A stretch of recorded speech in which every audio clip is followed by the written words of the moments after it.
প্রাকৃতিক সম্পদের সুষ্ঠু ব্যবহার, জীববৈচিত্র্যের সংরক্ষণ এবং টেকসই কৃষি ব্যবস্থার লক্ষ্য নিয়ে Tripura state institute of natural ফার্মিংয়ের উদ্যোগে শুরু হয় এক ব্যতিক্রমী কৃষি প্রদর্শনী প্রকল্প। ২০২৪ সালের ডিসেম্বর মাসে শুরু হওয়া এই উদ্যোগের মূল উদ্দেশ্য ছিল একই জমিতে স্থানীয় সম্পদ ব্যবহার করে একটি স্থিতিশীল, বৈচিত্র্যময় এবং অর্থনৈতিকভাবে লাভজনক কৃষি ব্যবস্থা গড়ে তোলা। প্রকল্পে মিলেট, তিল, হলুদ, আদা, বেগুন, সরিষা, দেশি আলু সহ বিভিন্ন ফসলের পাশাপাশি ডাল, শাকসবজি ও সহায়ক ফসলের সমন্বয়ে গড়ে তোলা হয় একটি বহুমাত্রিক কৃষি ব্যবস্থা। একই সঙ্গে গাঁদা ফুল, লাউ, ঝিঙে, কুমড়ো এবং আনারসের মতো ফসলও যুক্ত করা হয়, যা শুধু উৎপাদনই নয়, মাটির স্বাস্থ্য রক্ষা, পোকামাকড় নিয়ন্ত্রণ এবং জীববৈচিত্র্য বৃদ্ধিতে গুরুত্বপূর্ণ ভূমিকা পালন করে।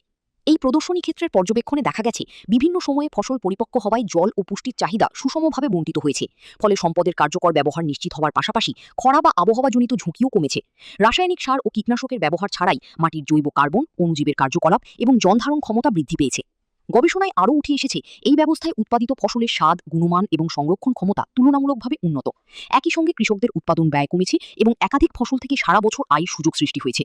বিশেষজ্ঞদের মতে প্রাকৃতিক কৃষি কেবল রাসায়নিক মুক্ত চাষ নয়, এটি মাটি, জল, উদ্ভিদ, অণুজীব এবং কৃষকের মধ্যে একটি ভারসাম্যপূর্ণ সম্পর্ক গড়ে তোলার প্রক্রিয়া। এই মডেল ভবিষ্যতের টেকসই কৃষি ব্যবস্থার জন্য একটি কার্যকর দিশা দেখাচ্ছে। প্রাকৃতিক কৃষির এই সফল মডেল কৃষি উৎপাদনের পাশাপাশি পরিবেশ সংরক্ষণ এবং কৃষকদের আর্থিক সুরক্ষার ক্ষেত্রেও নতুন সম্ভাবনার দ্বার খুলে দিয়েছে।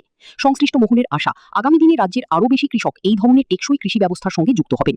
Bureau report, news now.